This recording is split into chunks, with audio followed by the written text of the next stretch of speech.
News comes out that Mayweather, Floyd, is going to fight in Ryzen on New Year's Eve show. Okay. Now, largely that was met. I've got to unplug my phone. I'm getting a message from Stipe. Largely that was met with resistance from you guys saying, you don't buy it. This is all a marketing and a publicity stunt. Okay, fine. I'm going to go on the other side of that. And even if I'm proven to be a sucker, I'm on the other side of it. Why? Because I have seen Floyd Mayweather do a number of publicity stunts over the years. But not announcing a fight, that's a totally different deal. And one thing that I've always loved about Floyd's career, Floyd is one of these guys that when he announces the fight, he's in the ring what seems like tomorrow. He never announces a fight, an announcement, and then we have to wait 6 months or 8 months. They don't have in boxing, like say an Ultimate Fighter, just by example, which some of our bigger fights that we're really excited for will go through that process. And you've got the filming, you got the delay of the editing, and then you've got the rollout of the show, and then you go into the fight, which can delay things. One thing about Floyd, to give you a reminder, when he was going to fight Pacquiao, which was like the most sought after fight of all time when they got in there, from the day they announced it, he was in the ring 5.5 weeks later. I really like that about his career, but this is also in line with that. So he announces that he's going to fight in Ryzen. I mean, it's less than 2 months. He's in the ring. So some of those things matched up. And also, I've just never seen him accept a fight. I've heard him talk some trash. I've heard him speculate. I've heard him do some things. He just did it recently, again, using Pacquiao as an example. But he said, I'm going to fight Pacquiao in December. Some people were kind of looking around going, why? And who's going to book that? Floyd's in a little bit of a tough spot, though. Okay, let's break it down just a little bit. He's in a little bit of a tough spot if this fight was not to happen. For Floyd to go over to Japan, for him to go into an MMA event, and I don't know the gentleman he's fighting, but the guy has a competitive kickboxing background and a competitive MMA background of some sort. The guy's only 20 years old, so I imagine neither of them are really illustrious, but this is what we know about him. If he was to go over and do something like that, he's watering down the brand.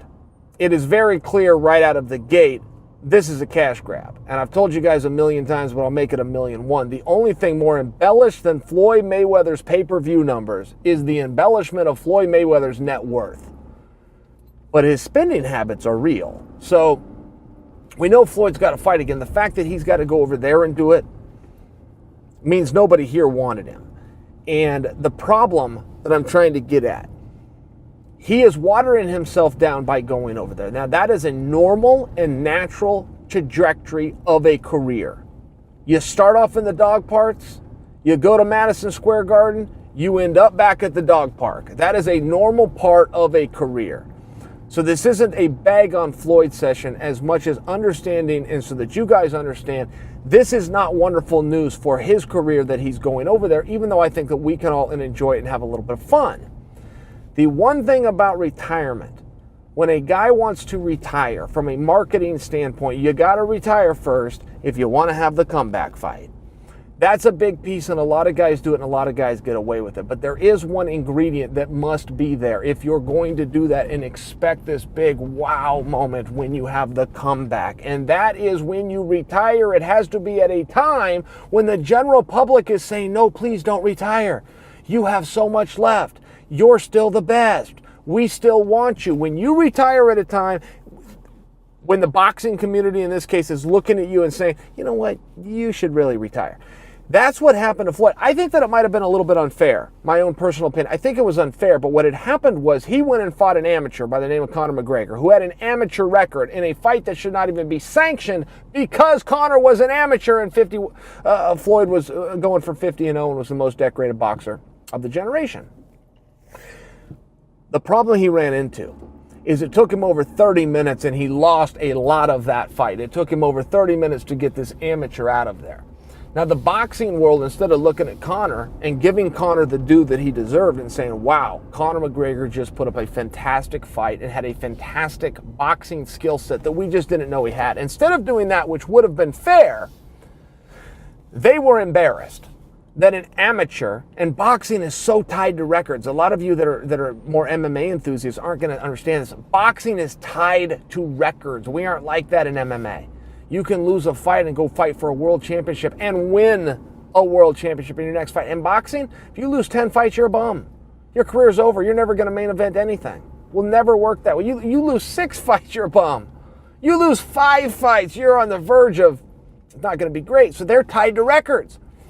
So the point is, Floyd now being, at the time, being 49-0, Conor being 0-0, and it taking Floyd a half an hour to get Conor out of there. Instead of giving Conor his due, which would have been correct, they went the other way, which was to say, okay, Floyd, you now suck.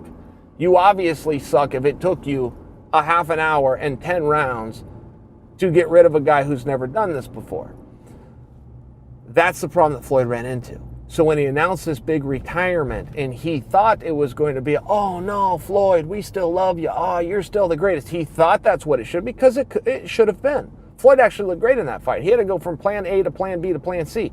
He had to dig so deep in that fight that not only Floyd has rewritten the narrative, but fans and media are happy to rewrite it for him. I have heard people say that Floyd carried Conor McGregor, which is a level of absurdity that I can almost not even speak to, but that is easier for them to explain why it took him a half hour to get rid of a guy who had never put on the gloves before and stepped into the rope. So the point I'm trying to make is when he went and did this big retirement, even though everything was lined up, it had the reverse effect. People go, well, yeah, you got to retire. You're no good anymore. You're done.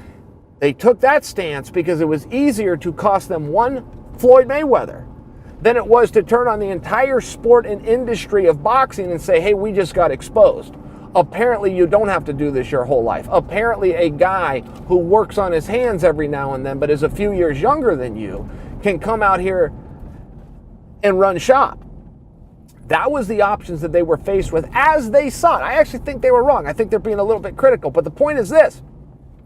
For Floyd to do a comeback fight when people don't want him to come back, for Floyd to go to Japan and take on a special rules, as we're being told, a special rules fight. I'll tell you what those special rules are right now.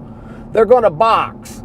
They're just going to change the time limit to be more like MMA rounds. It's going to be 5-minute rounds instead of 3-minute rounds. Okay, great. We've got our MMA flair, and you get your Floyd in there. What I'm offering to you, and we'll see, I may have egg on my face, but what I'm offering to you for now is just that. This fight is going to happen. That this is serious. Floyd is going to Rizin, and he's going to have a match on the New Year's show.